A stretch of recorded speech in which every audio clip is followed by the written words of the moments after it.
Howdy YouTube, Darlington Farm here, just over here in the wood shop, and gonna go through my circular saw collection. You guys have been asking for this for a while, so I finally thought I would actually get the video up here. Starting off, I've got a 16 1/4 inch Makita beam saw there. That is a wicked, huge, crazy saw, but it's actually not that terrifying to use. As you can see, it will cut a 6x lumber in one pass. It's pretty insane. Then I've got two 10 1/4s here. I bought this Makita, or excuse me, this Milwaukee at the same time I got that Makita. And it's just terrifying to use. It doesn't have a brake on it, and it spins forever after you turn it off. And the guard, or the blade guard down there, is kind of insubstantial and just a little scary to use. So I really liked the 10 1/4 saw, so I ended up buying this Makita here, which is just an amazing saw. It's really refined. It's probably the nicest circular saw I have ever used and the smoothest to run. Then I've got my Milwaukee worm drive there. I've had that one for 15 years. I bought it when I was a teenager. It's crazy as far as power goes. I mean, you can run through 3 or 4 layers of shingles and cut through the decking underneath in one pass. I mean, it doesn't care what you shove it through. I mean, it's got a lot of power. I ended up kind of retiring it just because it is so heavy. It probably weighs 40 pounds, and I just, you know, when I was a teenager, that was fine, but man, I just don't like having to heft that thing all day just for cutting up sheet goods and stuff, which is why I bought this TS75 here. Actually, that was my first Festool. I bought that, and then didn't buy a dust collector with it, and then shortly afterwards, I decided, yeah, I need a dust collector, and that kind of took me down the Festool path. But yeah, love the TS75 there. It is a little heavy though, which is why I ended up buying the 55. You know, if all you do is 3/4 inch sheet goods, get the 55. The 75 is really nice where, if you want to rip doors, or if you want to cut up walnut slabs or something like that. It's really nice to have that extra depth. But if you're doing a high volume, get the 55. You'll save yourself a whole lot of aches and pains. And then I have my cordless DeWalt over here.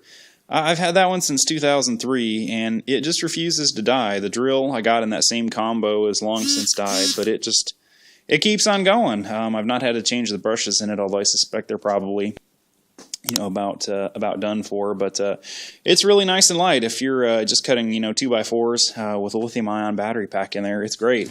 It's really light. You can just use it one-handed there, and I mean, it's amazing what it'll cut, especially with a Diablo blade in it there. The DeWalt blades that it came with were kind of crappy, but with that Diablo blade there, I mean, you can cut 2x4s all day long with just a couple of charges, and it's pretty impressive what you can do with that. So anyway, yeah, that's kind of my collection there, with the exception of the Festools here.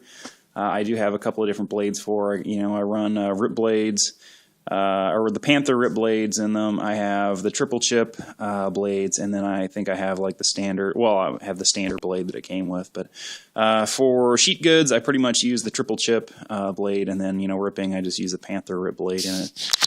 For my Milwaukee here, I run a couple of different blades, depending on what it is. Just for 2x or lumber, this Diablo 40 tooth is kind of my choice. And then if I'm ripping up a lot of OSB or that type thing, this 60 tooth Diablo is pretty wicked. Makes a really nice clean cut and is really tracks well. And then I have just kind of some other junk demo blades down in there. That's pretty much all I use that saw for now, is this demo, where it has enough power where if you want to saw through, decking, anything, it cuts through it. Let's see, the Makita here, actually, I use some of my old table saw blades from when I used a contractor saw in it. It runs any 10-inch, thin kerf blade without any trouble, so I run like a triple chip in it, and, a couple of rip blades from Diablo. Same thing on this. As you can see, that's a DeWalt table saw blade that's in there. And then in this, I actually have the blade that came with it hanging on the wall there. That's the carbide blade that it came with, but I have a Diablo. It's the higher tooth count, and I don't remember what it is. blade that came with it, or that I purchased later.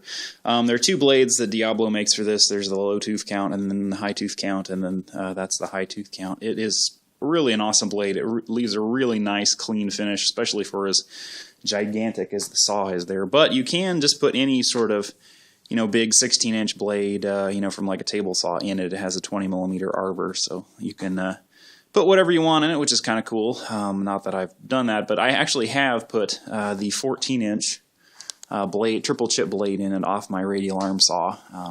Yeah, it was more just to see how it worked, but it will run it. So if you have a bunch of blades like that laying around, you can use them. But anyway, yeah, that's kind of the rundown on my circular saws there. If there is anything else over here in the shop you would like to see, just comment in the videos. I'm really bad about responding to YouTube messages. Yeah, the comments, you know, it sends me an email, and I actually do kind of look at those.